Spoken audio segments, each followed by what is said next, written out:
Welcome in, everybody. We are live right here on the Tony Cutillo Show. We are live. Make sure that you're liking and subscribing, like we always say, man.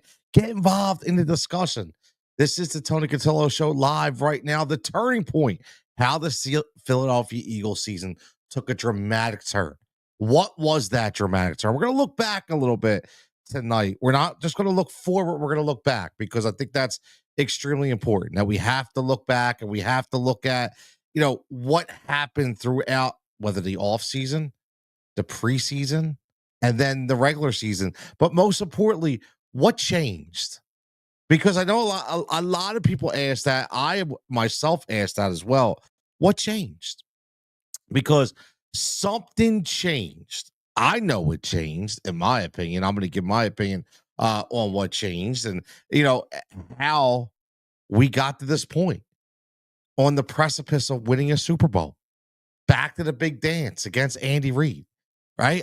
Listen, I cannot say enough how I wouldn't say surprised, right? But I'm some people would say overly confident, but watching a lot of football over the years. And again, if you want to get live on the show, it's very, very simple. Just click on that link, man. It's very, very simple. Just click on that link. Boom. All you need is a phone.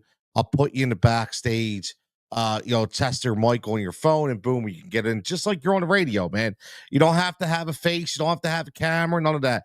I want to hear everybody's opinion. If not, come on, comment away, question away. What are you feeling? How you feeling right now? But not just about the Super Bowl coming up, but what about this season? Right? Because I think so much in these moments, and I understand we're gonna have a ton of time to do it, but we look ahead so much that we kind of forget exactly how we got here. And there was a ton of different moves, in the offseason that brought us to this point that we have to look at. One specifically is, do we bring back Nick Sirianni? Right? I mean, I was a big guy, said no, can't bring this guy back. I'll be honest with you. Like I don't mind eating crow, but it's because I felt like he still never grew up. I felt like he still was immature. I felt like he was still the guy that we saw the previous year that lost the locker room. Right? He was still that guy. So I didn't see enough maturity from Nick Sirianni. I didn't see enough for me, from my eyes, okay, to say, yo, he's ready now. Like he's going to leave all that stuff at bay and he's ready. I didn't see it. So because I didn't see it, I wasn't ready. But what they did and what they decided to do, I firmly believe also that he was gone. I firmly believe that he was gone. Again, this is the Tony Cutillo Show live. Make sure you like and subscribe to stream. If you're on Twitter, if you're on X, come on, comment away. If you're on Twitch, come on, comment away. If you're on Facebook, I will tell you right now, I will not see your comments. Okay? I will not see your comments. You will be able to watch, you'll be able to listen, but I will not see the comments. So here's what you need to do. Okay? And I know a lot of people are going to say, I'm not tech savvy. I'm not. It's very, very simple, man. Everybody has a Google account. Right? Everybody has a Google account, right? It's very, very simple. Okay. All you need to do is you need to go over to YouTube. Okay. You need to go over to YouTube. And what you need to do is you could like and subscribe, Tony Cutillo Show, and then you can get involved. Very, very simple. Okay. That's where we're at. That's what we're doing. And where we're at right now is we're on the cusp of winning a Super Bowl.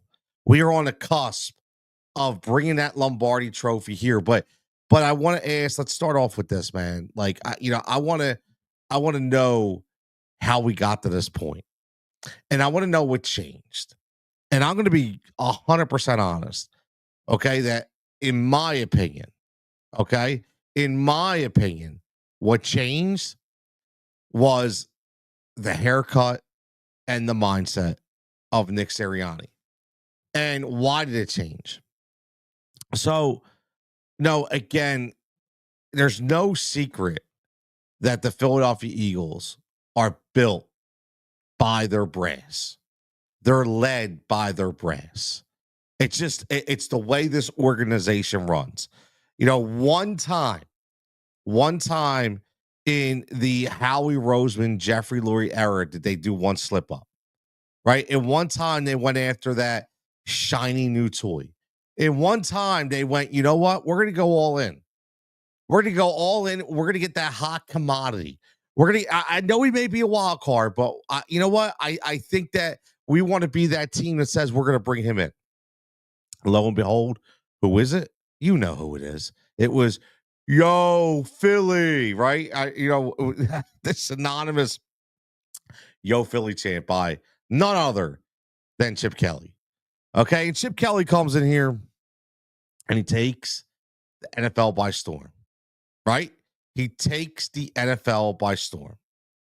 And what he does in the process is he allows Jeffrey Lurie, he allows Jeffrey Lurie to do something that he's not used to doing, and that's giving away some power, right?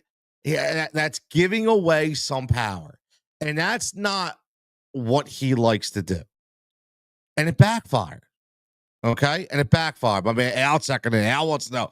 Well, how it took a dramatic turn, right? Al, listen, I just said this in the beginning. I was one of the biggest guys and the biggest skeptics of Nick Sirianni. That's why I'm getting to this point here.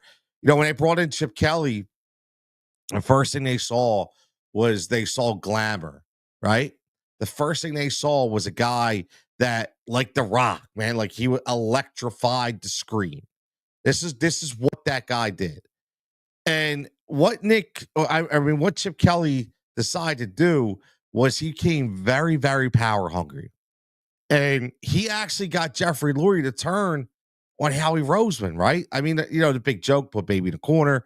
He cooked him out of NovaCare Center. He took over his office. I mean, it was like, it was kind of comical when you think about it. But again, man, the crazy part is it did all backfire. And ever since that day, when they finally had to relinquish the Chip Kelly experiment, and Howie Roseman comes back and they go on his search, and obviously we all know about Dougie P, who again, everybody catch lightning in the bottle once, right?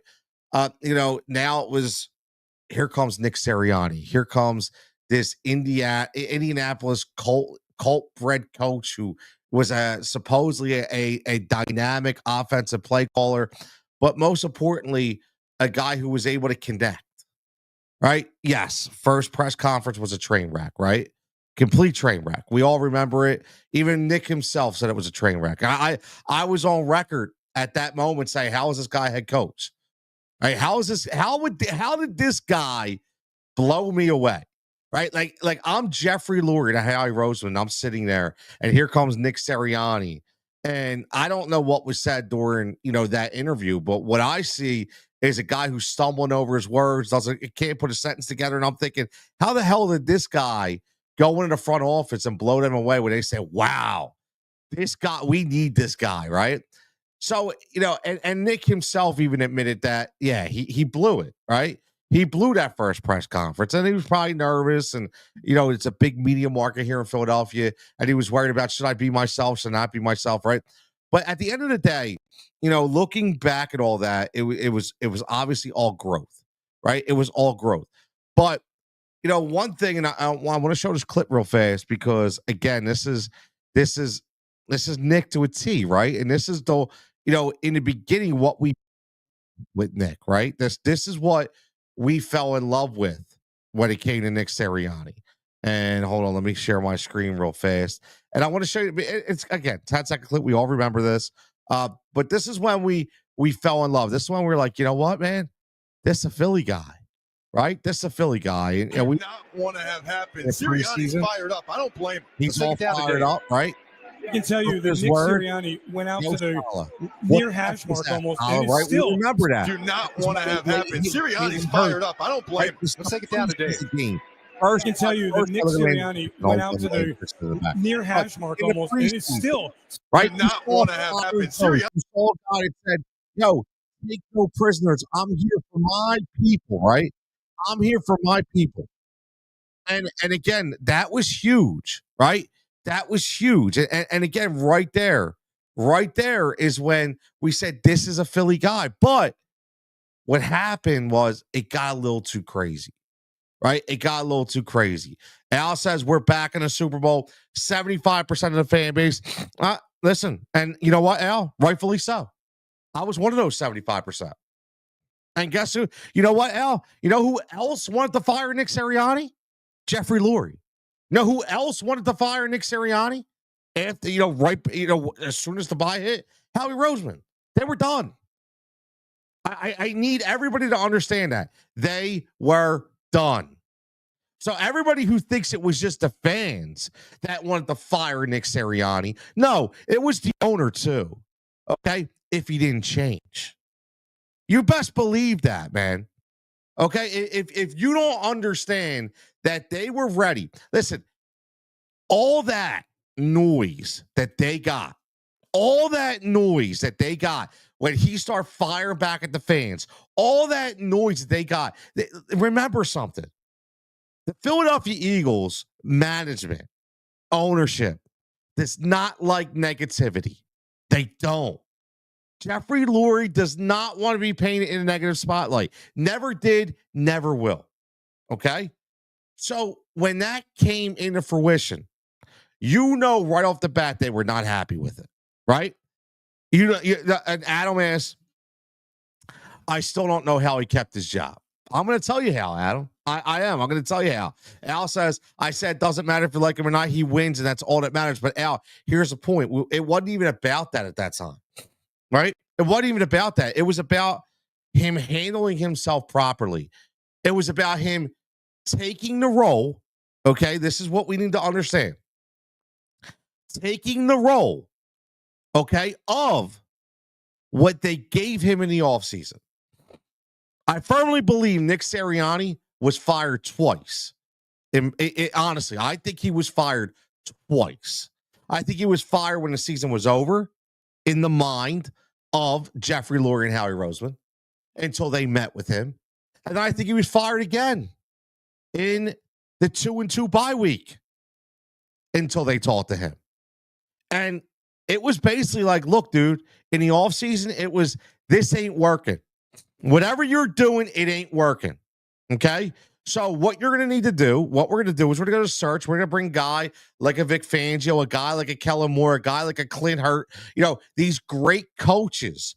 We're going to bring them in, and you're going to allow them to coach, right? You're going to allow them to insert their experience into this team, right? Again, I honestly think that's what it was. And it was like, you're going to be more of the guy who pushes the Eagles culture, what we're all about. And what is that? We're about the brotherhood. We're about family. We're about being together. We're about being good soldiers on the field, good soldiers off the field, man. Okay? Listen, I'm sure, Al, as crazy as you get, I'm sure you don't believe that. Okay? But it makes sense, right? It makes sense. There's a reason why, again, I keep saying there's a reason why this turned around. There's a reason why, because Nick Sirianni at that bye week was told, what do we talk about in the offseason? You do understand that he was called to the office. He was called, and basically think about it, right? Think about it. That's saying, yo, Nick, what the hell are you doing out there? What did we talk about? In the offseason, we said we're going to bring these coaches in. We're going to allow them to run their system. You're not going to intervene. What you're going to do is make sure that these players understand their role. You're going to these players understand what they're supposed to do. Okay? And if you're popping off to the fans, if you're popping off to the referees, and we're watching you on SportsCenter, and we got to hear stories about you, we got to hear people calling you a clown, that's not what we brought you back for. So you got two options. One, you could go home with your family and we can move on. Or two, you could go and change back to exactly what we said you need to be. The guy that we hired, the genuine guy, okay? The guy that was a team first guy, the guy that was a culture first guy and didn't worry about the noise. That's who we want, Nick. That's who we want. And guess what? That's what happened. That's what happened in Nick Sirianni. And what happened was a domino effect from that entire team. Everybody. And when you have, listen, you heard Cam Jurgens talk about it a couple days ago. Had a great interview. I think it was Devin Caney who had him on for WIP. And it was just like, look, man, we all care about each other. He was genuine. I listen. A lot of people don't. I didn't know this, right? And maybe you didn't know this. I'm going to let you know this because I didn't know this, and I brought this up on a couple shows that I was on the last couple days. That Nick Sirianni, was so involved with the team and the team's families, where when something he knew was going on at home, during the week, he would call. He would call these guys at home. He would drop notes in Jordan Mailata's locker when Jordan was going through something, that we're not privy to. Jordan said, "Listen, I had notes from Nick Sirianni, in my locker room every day, just like, yo, brother, keep your head up, man. You're here. The door's open. Coming in like, yo, this ain't about football. How's mom doing? How's dad doing?" I'll tell you something, man. I'm gonna be honest. We're gonna go off base here for a second. Before I decided to embark on the second tier of my life, I was heavily involved in management. And the one thing and the one point of emphasis that I always had, that I still do today, is to treat people like people. That everybody is a person. Everybody has a family. Everybody has wants. Everybody has needs. Everybody has problems, right? I understood that. So when I became a manager, the first thing I said was, I want to be a people manager. I want to be a player's coach. I want people to understand that I'm with them, that they have somebody, right? They have somebody that understands that, they're a person first, player second, understands that they're going to have, a mindset. When I say player, I mean worker, right? They're a person first, worker second. And just like Nick does, right? And that goes a long way. Not only does it garner you the respect, but it allows people to go that extra notch for you. Put it in the overdrive for you because they understand that you actually genuinely care. And that's not an easy thing to gain. That's not that's not easy, man. That's not easy. And honestly, that's something that Nick has. And I think that's when it changed, man. I think Al says, what's wrong with giving the man the total credit? I'm giving him credit, man. But I'm giving him credit because he changed it around, right? I'm not just going to give him free credit because he screwed it up. He had to turn it around, dude. Like, I don't understand how somebody can watch the first 4 games of this season and tell me that Nick Sirianni didn't screw it up. Of course he did. Okay, he did. He knows he did. Okay, and that's not a problem. That's not a problem. The problem is, it's not about how you start, it's how you finish. And right now, he's finishing and a Super Bowl opportunity to bring home a Lombardi trophy, right? Mike says it's not, especially because these guys are older and have had so many bad experiences from youth on. Exactly. It says people make jokes for that shit is real. It's not coddling. It's not. 100% agree, man. Some of these guys come in defensive right away. They really do, man. They really do. They got their guards up right away. Adam's already bringing it up. Adam, it's a great point, man. We're going to get into this later. He's 100% playing. I'm telling you that right now, he's playing. Brandon Graham knew he was going to play. He knew he was going to play. He knew his body. You heard him talk about it. He knew. So we're going to get into that a little later. But speaking of the defense, that's again, let me know what you think. Let me know if you think if Nick Sirianni was called into the principal's office after the bye week, like I have laid it out, like I've laid the scenario out. I'm not, listen, this ain't a WIP fabrication. This isn't a national Chase Daniel. I want to talk like I know what I'm talking about. No, this is just my own personal feeling by kind of trying to tie the pieces together, understanding what that conversation was in the offseason, understanding that the way Jeffrey Lurie and Howie Rosen operate, what they want from a head coach, what they want as a culture, what they want on the sideline, and then looking at the way this team started 2-2, and understanding that they were falling into that trap once again. And make no mistake about it, man, it wasn't like, let's just tap our heels and boom, we're back. No, man, there was some deep diving into the mirror for Nick Sirianni. You know, and listen, to his credit, he got it, right? He got it. So, and again, we talked about coaching. And I want to play a couple clips because you see this guy right here who's a legend in Vic Fangio, right up here in the top left-hand corner.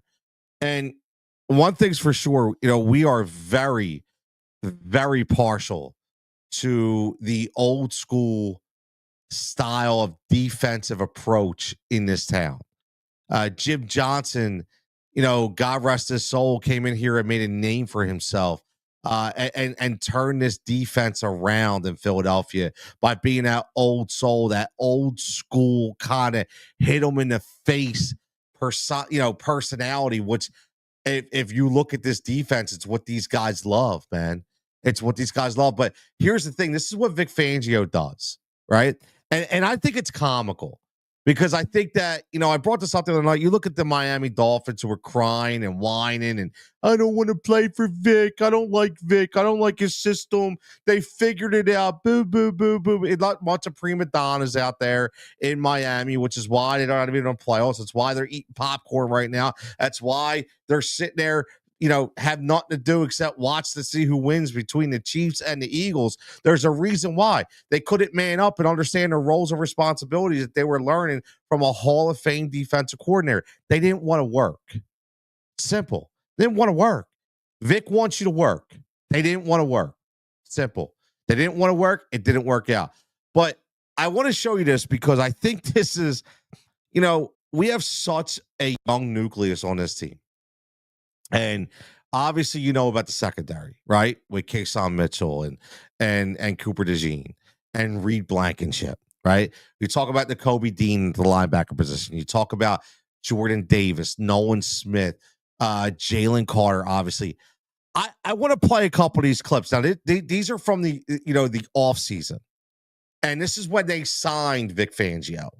And then there was one after they signed him, and it was about maybe about a couple months after during training camp, what they thought of Vic Fangio. And I just want you to, number one, take what Jordan Davis says right here, and then look at the grin and the smile of man, I'm gonna get to mess some people up in this defense from Jalen Carter. Just gives you an idea on what Vic Fangio brings to a defense. And I think it's huge, man. I think it's huge. So I'm gonna play this clip again, just like I did the other one. It's a 39-second clip. And then I'm gonna play one from December from Chris Long, who I think really hit a lot of good points. And then we're gonna comment on that again. Again, this is Jordan Davis and Jalen Carter talking about Vic Fangio and OTAs. Then we're gonna go to Chris Long talking about what he sees from Vic, and this is in December. Okay, this is in December. So let's play this for you because I think this is huge, man. It really is. This is huge. All right, here's the first clip. A new scheme, a new defense, and fortunately, it's something that me and Jalen played before. Old school. I'm sure you heard that all the time. He's old school, so he don't give a damn. Yeah, I love Vic, man. Old school, man. He's fun to talk to. He's a good coach. I heard a lot of good news about him because I was in Miami working out. So I had a couple Miami players out there. I was talking to them. So I heard a lot of good news, and they're saying a lot of good stuff. How is he different personally than the other guys you've had? No bull. There's no bull. And I hope y'all can believe that out. But it's really no BS with him. It's straight ball. I'm ready to be coached any kind of way, old school, new school, whatever y'all want to call it. Vic coming in with a new scheme. You see that, man? Now listen to Chris Fangio was hired in Philadelphia. A thing I heard a lot was the league has figured out his style of defense, whatever that means. It's archaic. It's run its course. The guys in Miami didn't like him. Okay. They look like shit at the end of the Atlanta game. I felt like there was a turning point at some point in this season for the defense. And I think it has everything to do with the way he's developed guys. Like Nakobe Dean has developed this year. Cooper DeJean's insertion into the lineup. Who turned Zach Bond into the player he is today just by being like, hey, look, maybe we should just stick him inside. Stop fucking around with all this other stuff. It's also a testament to how misused players can be in the NFL, and you think they're one thing and you have no idea what they could be. So Vic Fangio bringing a certain level of maturity to this building, I think, the juxtaposed to, I'm not saying Nick's not mature, but what I'm saying is a younger, fiery coach. You got an elder statesman. So one of the biggest reasons I love the hire was like former head coach, older guy, kind of different than Nick, yin to his yang. And he brings that maturity into the equation that I think bears out in a game like this. This is a big game. That was a big game. It has a big game vibe. And when things like Reed Blankenship getting dinged and having to leave the game in like the third quarter happen, I feel better knowing that the guy pulling the strings up in the booth is Vic Fangio. And I'm not just saying like, hey, we insert player X. It's like when a guy goes down, you got to be able to crisis control a little bit. And I thought they did a good job of that. I think they've done a good job of that at different points this season. But like, look at how he's developed these guys. You talk about the rookies. Rookies playing well is a big indicator that the coordinator is a good hire. Like for me, Quinyon Mitchell's probably a stud no matter what. But the fact that you've got him, DeJean playing well, you've gotten the most out of the tackles. I was impressed with the pass rush. I mean, a lot was said right there, right? A lot was said right there, and this is coming from a veteran in Chris Long, guy who's played the position. And I think one of the most important things that was said, in that entire spiel was when you get the most out of your players, especially rookies, and you're an elder statesman, right? That just shows that you're a good coach, right? That just shows that you're a good coach. My man Mikey says, no lie, exactly. I mean, I love how he said, it's like Vic's the yin to Nick's yang, right? They're two different style coaches. But I will say this, it's kind of I talked about this in the offseason, man. Like it's kind of like the changing of the guard, right? We watched this evolution of running backs in the NFL, right? Running backs were left for dead, and then we got our guy Saquon Barkley, and you got obviously Derrick Henry. Even from a smaller sample size, a guy like Austin Eckler for the Commanders who came in and played well, right? Guys, a little bit in some people's mind past their prime, which obviously we see that's not the case, but being able to say, yo, man, we still got it. Well, these defensive coordinators are the same way. For years, and I've said this before, and I'll say it again, even on the offensive side, right? Even on the offensive side, everybody's so hell bent on getting that new shiny toy, right? They want that Joe Brady, they want that Leon Cohen, they want that Dave Canales, they want all these young guys, which is fine. I understand it's what we did. I talked about it earlier in the Chip Kelly experiment, right? But eventually, sometimes wisdom outgains creativity. Sometimes you need the old school kind of coach that comes in and just said, it's my way. I'm not worried about how much money you make. I'm worried about what kind of product you put on the field. I mean, listen, there's a reason why I love this guy. I mean, he basically said, Bryce Huff, you're not playing, bro. You're not good enough. I don't care how much money they gave you. I got these other guys that are balling out, so they're going to play ahead of you. If you have a Dave Canales, guess what? It's not happening. Bryce Huff's playing, and he's sucking ass, and he's not making any plays, and he's actually hurting the team when he's helping the team. Because this guy, has no cojones to say, yo, I don't care what you guys say up top. I'm playing the guys that I think in my system that are going to produce. And that's what Vic Fangio brings. And at the right time, think about it. Like, can you imagine? And there's no disrespect to Sean Desai, who I still feel Sean Desai got a raw deal here. But you imagine if Sean Desai was still here with all these rookies and have to deal with, an entirely new secondary, deal with the craziness of a Jalen Carter? Do you think Nakobe Dean would have been playing the way he was? Do you think Zach Bond would have been moved over into a position of strength that he didn't even know existed? Hell no. That's experience. You can't put a price on experience, man. Sorry. You know, I say it all the time. You cannot put a price on experience, right? Like Mike says, experience. They've seen every type of situation. If the coach is good, they learn from the past mistakes. Exactly. He says, now, correct me if I'm wrong. Vic was yes, and I was just going to bring this up, Mike. So I love this. Is why I love the audience, man. Mike is on it. He's a point ahead of me, man, and I love it. You're 100% correct. And again, you know, this is what I love about the old school style coaches. Now, Patrick Mahomes was interviewed and a while ago, and he was asked about, you know, people that he says, sorry, no, man, keep it going, Mike. Keep it going. I love it because I was going literally like we were right on the same page. We were literally going right into it at the same time. Patrick Mahomes says the one guy that caused him fits was Vic Fangio. He said Vic never showed him the same defense twice.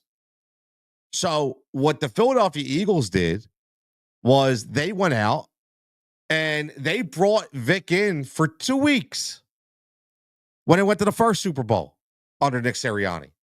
They brought him in as a consultant, just like Mike said, as a consultant to help break down the film.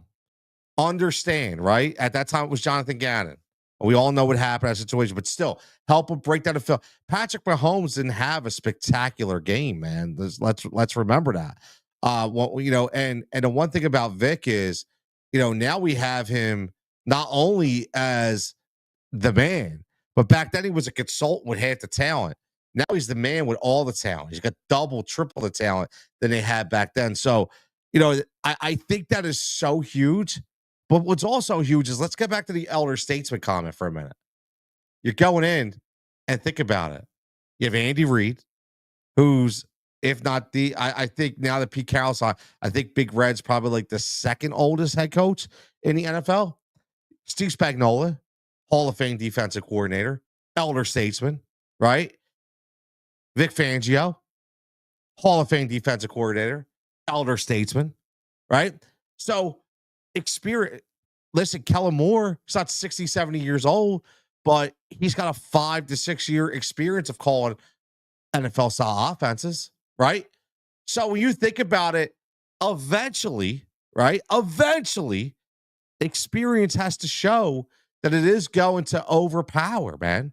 It is going to overpower. I mean, look at the playoff teams for a second and look at who the head coaches were, win or lose. Look at the head coaches, Todd Bowles, Sean Payton, right? I mean, veteran, right? Veteran.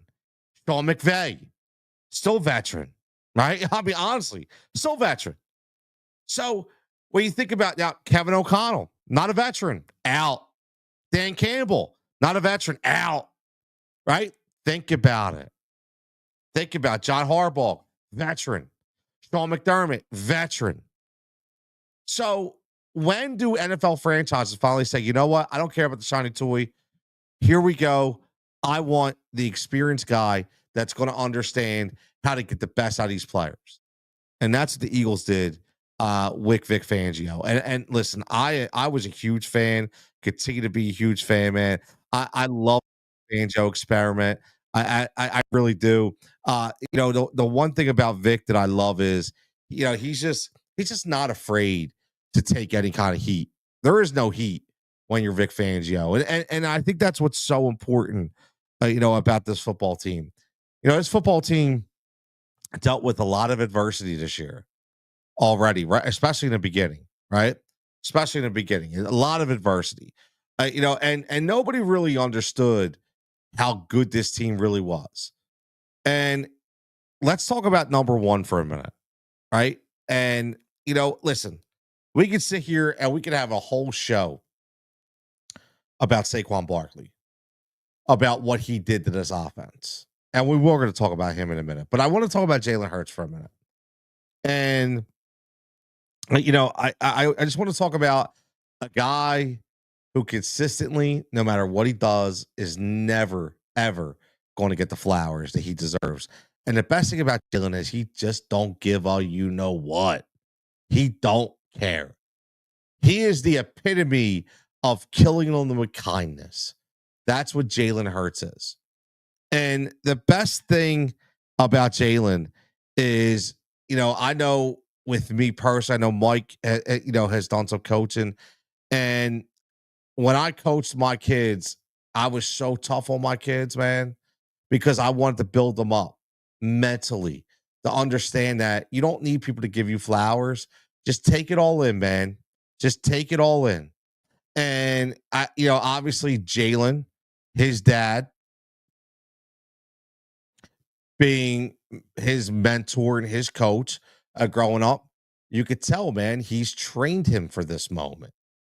But the thing that kills me about all the noise when it comes to Jalen Hurts is nobody ever looks beyond the numbers.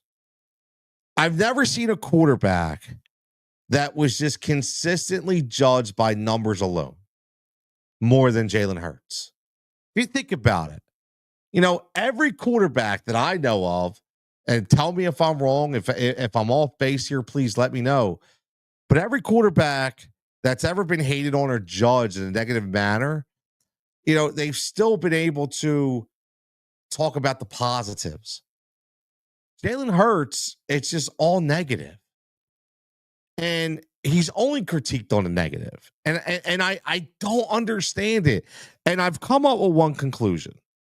And people are going to be like, it's a little far-fetched. I don't care. It's my own opinion, right? So we all have them, which is great. So we live in a society that is built upon hate and jealousy. We do, right?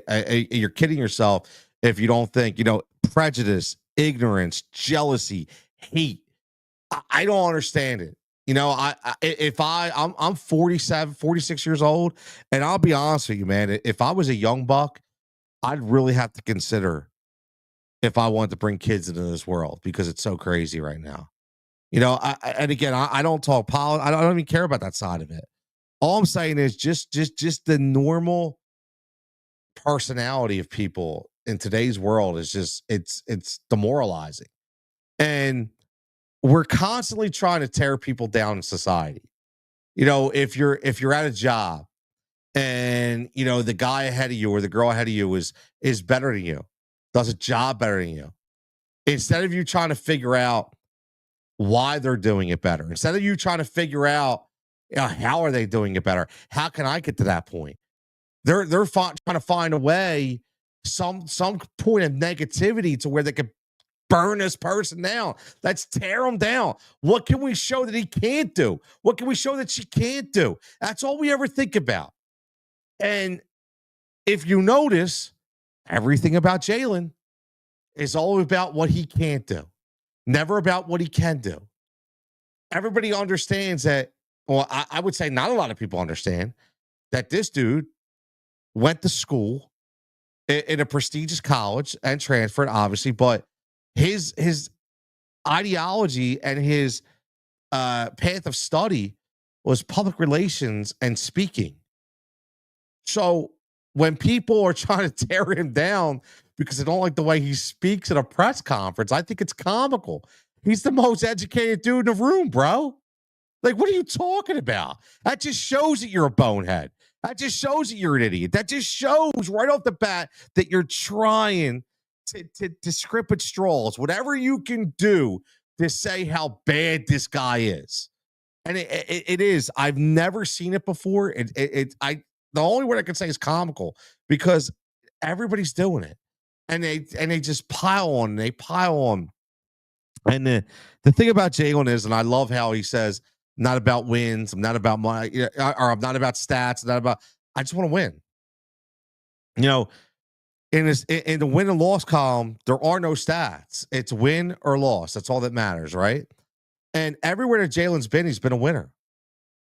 He's been in 3 very prestigious organizations: Alabama, Oklahoma, Philadelphia. Are you serious? Like, does anybody ever give him his flowers for that?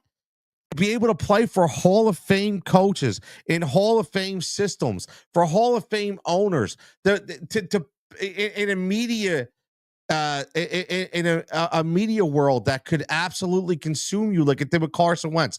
And all the dude does is go out and win. Doesn't listen to all the noise, just goes out and win. And and the funny thing is, he even trolls you a little bit, like Joel Embiid. Listen, Mike, I agree. It's everything I want in my quarterback. I want a guy who they can lead men, okay, on the sideline. I want a guy that's a winner. And I want a guy that shows that he's not going to collapse under pressure. And I've never seen Jalen Hurts collapse under pressure. He actually thrives upon pressure. I've never seen Jalen Hurts not step up when we needed him to. And I've never seen Jalen Hurts never lead the team when we needed him to lead. And that for me is enough. That for me is enough. I don't know about you, but for me, that's enough. And that's enough to say, my man's a winner. And again, exactly. That bench bullshit was it was terrible. I get it. Yeah, I get it. There was so much wrong last year, Mike, as you and I both know. I didn't understand it. Right? I didn't understand. But again, here's the best part. And I was one of those guys. I saw Jalen look like he was sulking a lot last year, and I saw him, like you say, on the bench and with his head down and really not talking to anybody, isolating himself. But again, can we please remember it was his second year as a full-time starter in the NFL? Dude's still in his early 20s trying to find his friggin' way, man. And I'm going to ask you this question.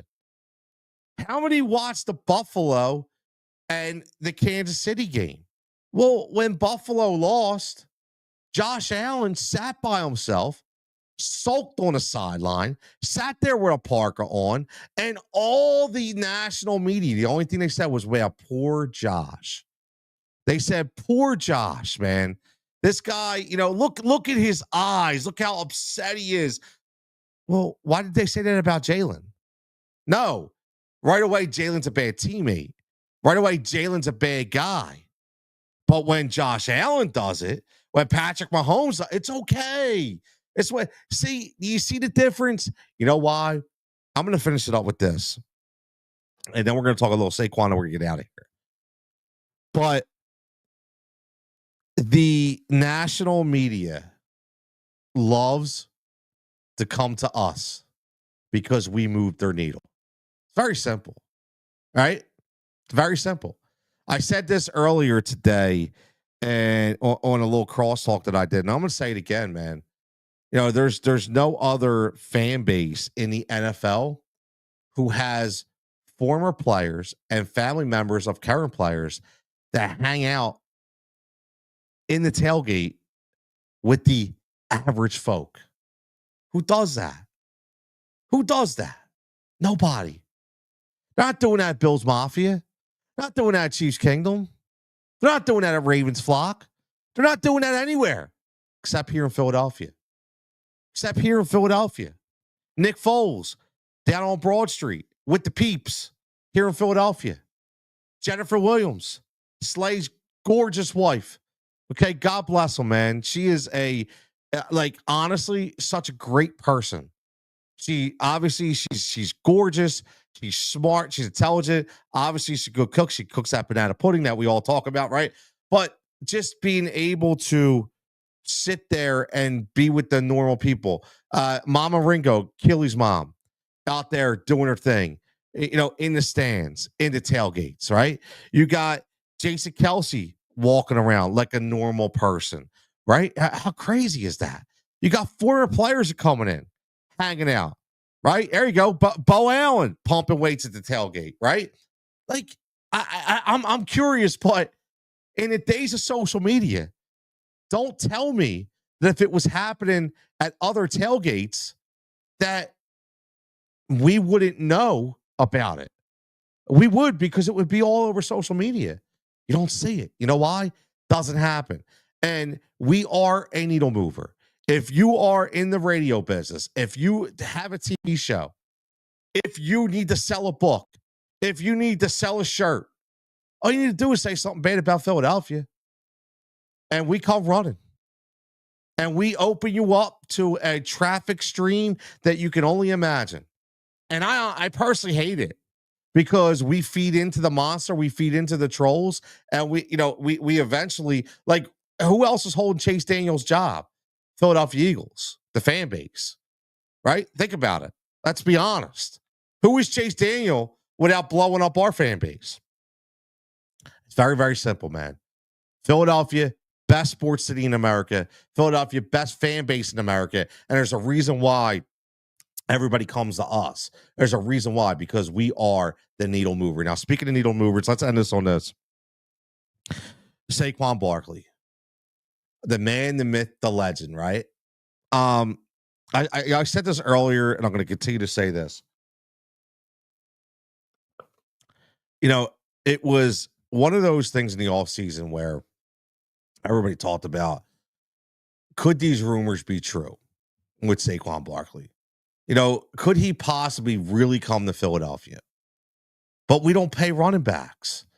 It's not a position of strength for us. We don't value them. You're right. Please understand. And see, this is where the national media has to bow down to the local media, because we know why. If you go back in time, you go back to this conversation in the very beginning at 46 minutes ago, and we talked specifically about the Eagles culture, about what Jeffrey Lurie and Howie Roseman wanted and always wanted to not only bring to this team, but to instill in this team, and to continue that it shines every single year. Well, sometimes it's not about valuing players. It's about valuing people. And the Philadelphia Eagles are huge on character type players, high character type players, that they know will not only elevate the culture of this team, but will help them continue to drive it and push it. And that's what Saquon Barkley has done. And they knew that Saquon Barkley was that guy. So you have to remember, they didn't put that 3-year deal into just a running back. They put it into a person. And that's why I knew in my mind, that's why I understood that this could be real. That's why I understood that this could happen. And now that you see it, now that you see that the certain little mannerisms that happen throughout the year about, no, man, I don't need to go in and score another touchdown. Let the young boys eat. Seeing Saquon being the first guy to run out there and prop up the young rookie and Will Shipley for scoring his first touchdown. The first guy that's out there, Pat Kenny Gainwell on the head saying, yo, man, great job out there. You know, again, there's a reason why they brought him here. And, you know, to them, it didn't matter the position. Obviously, it was a position of strength that they wanted to obviously boost up. But to be able to get that type of character and that type of person, that's why they paid him. So the Philadelphia Eagles, yes, do they value it, you know, the same way they value defensive end and defensive tackle? No. Obviously, I'm not going to lie. We all know that. But that's not to say they will never pay for that position. You know, they've done these things over the years. Philadelphia did this with Terrell Owens. And when we brought in Terrell, we don't value receiver. James Thrash, Torrance Small, Charles Johnson, right? Nay Brown. I mean, the list goes on and on and on and on, right? So we said they'll never bring in a wide receiver. Well, they had an opportunity. And they thought that they had an opportunity. This was a little different, to bring in a guy that they could get on a cheat and that could win them a ring. And it backfired. Okay. And that's because we had Joe Banner at that time. It backfired, right? We have a completely different general manager, a different mindset here. But what I'm saying is, don't ever say never. The Philadelphia Eagles will buy players who they feel fit their mold 100%. There's a reason why a lot of exactly, and come back here 100%. Like, this is a contract, job security, allow him to not have to watch his back 100%. And it says these 1-year guys are looking out for themselves sometimes. Yes. Yeah, because what they're doing is that they're trying to bump up their value. And a lot of teams like, oh, we'll get these 1-year guys, right? Yeah, because they figure, you know what, we're gonna get them and they're gonna play the ultimate best because they know they're gonna try to get paid somewhere, right? So a lot of people prey on these 1-year guys. For me, I want the camaraderie. Now, this could backfire on us with Zach Ball. We're going to see what happens. And again, you can see my own my own opinion of that. You can check it out. And again, if you're not liking and subscribing the show or the channel, please do so. We would greatly appreciate it right here on the Tony Cutillo Show. But Saquon Barkley, he's just a different guy, man. He's just he's a vibe all in himself, man. He really is just different dude, different player, different mindset. And the caliber of talent that was an unknown for me. Like I knew this dude was not, I wouldn't say good. I just knew he was very good. I didn't realize how great he was. I predicted he was going to rush for 14, 1,500 yards, not 2,000. Not to be in the same conversation as possibly breaking Eric Dickerson's role. Right? I never thought that was going to happen. Right? I mean, who? But it just shows, man, that he is the character. See, here's the thing too about the character part. It gives him the will to want to be great. Right? You hear about what he does with the offensive line.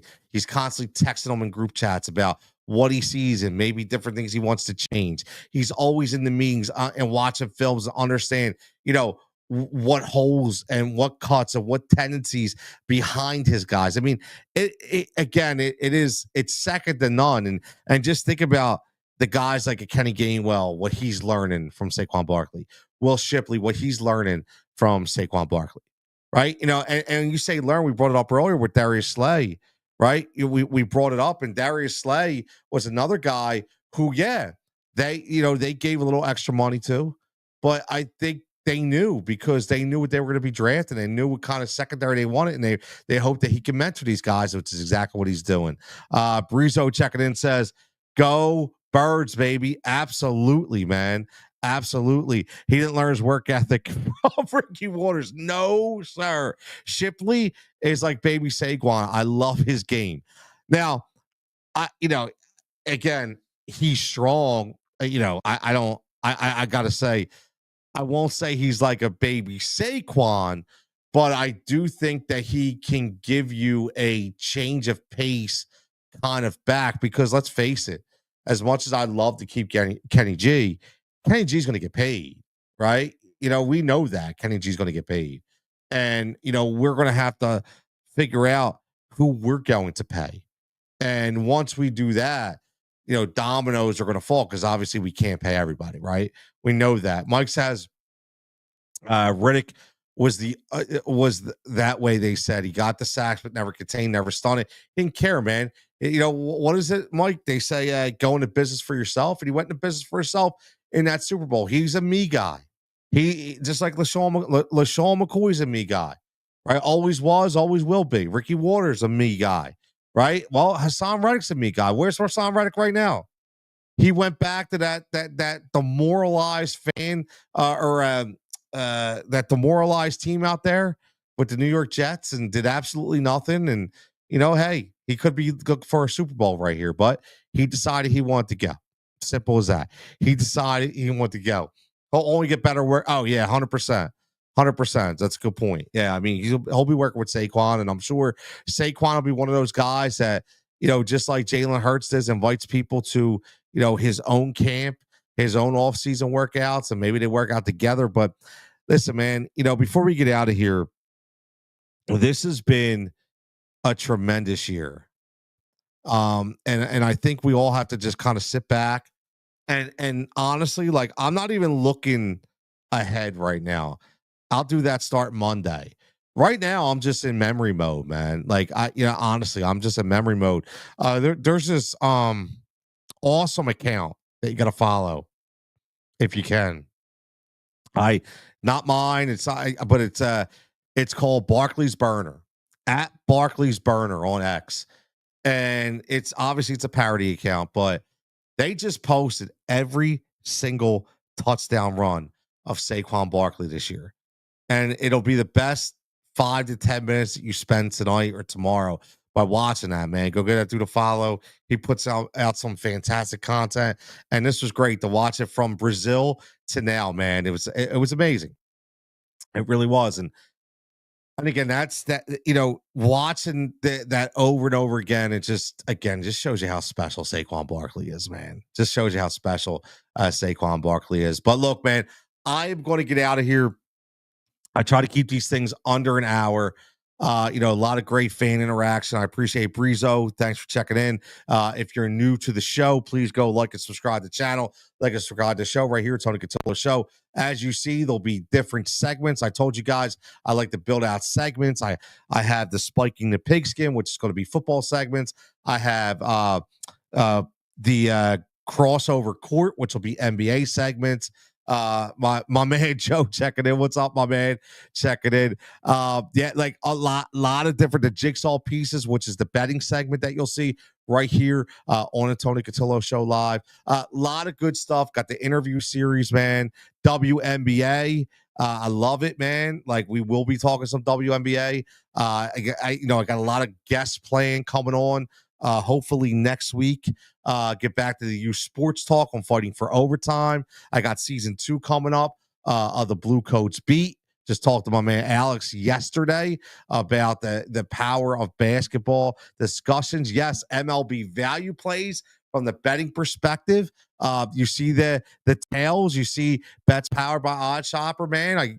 Obviously get over there to Odd Shopper. Get over to Betting Picks page, which is in the description, where I give out the plus money plays. I give out the regular plays, and a lot of MLB value coming up for DFS. Gotta rebrand because I don't have the fancy Firebox. So it was FFVP. So I got to figure out what's going to be VP. We're gonna maybe it'll be the TCVP, the Tony Cutillo value play. I don't know. We'll figure it out. But we'll definitely that 2 to 7 point range for DFS, man. I cannot wait to bank on those value plays for MLB. But man, listen, as always, for everybody tuning in, check it out. Yeah, spring training betting is the best. The futures, right? Can't wait for the futures. But right now, we got to finish off football. That's the biggest thing. We got a week and a half of talking. Also check out, it'll be posted later.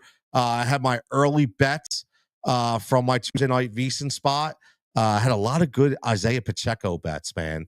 Honestly, crazy value from Isaiah Pacheco. So make sure you're checking them out because, again, when I'm betting, I'm not worried about the wins, right? We're talking a little betting. So that'll be on the VSiN segment. You can follow that right here on the Tony Cutillo Show. Remember, everything is going to run through the Tony Cutillo Show. Very, very simple. I did this for a reason. It's really starting to catch on. Got a lot of good feedback, got a lot of big things planned as always. But the biggest thing is, here in Philadelphia, of us lifting up that Lombardi trophy. That's what we want to do. I can't wait to get to that point. I can't wait next week to start talking about the game. Tonight was a look back. Tonight, part of my contacts get a little dry here. It's the light in my eye, but tonight was a look back. Tonight was how do we get to this point? Next week, the Tony Cutillo Show, probably Monday night. What we'll do is we'll dive into the matchup, and I'm curious of what you guys think because I'm still confident. I'm not overly confident, but I'm extremely confident that we have what it takes. We're a 10 times better team than we were the first matchup that we are right now in order to go against these Kansas City Chiefs. But as always, man, everybody, if you're like to subscribe, fantastic. If you're not, make sure you subscribe. Make sure you like the channel. Greatly appreciate it. For me, myself, and everybody checking in right here on the Tony Cutillo Show. Everybody, as always, stay safe and stay healthy. And we'll catch you right back here next time.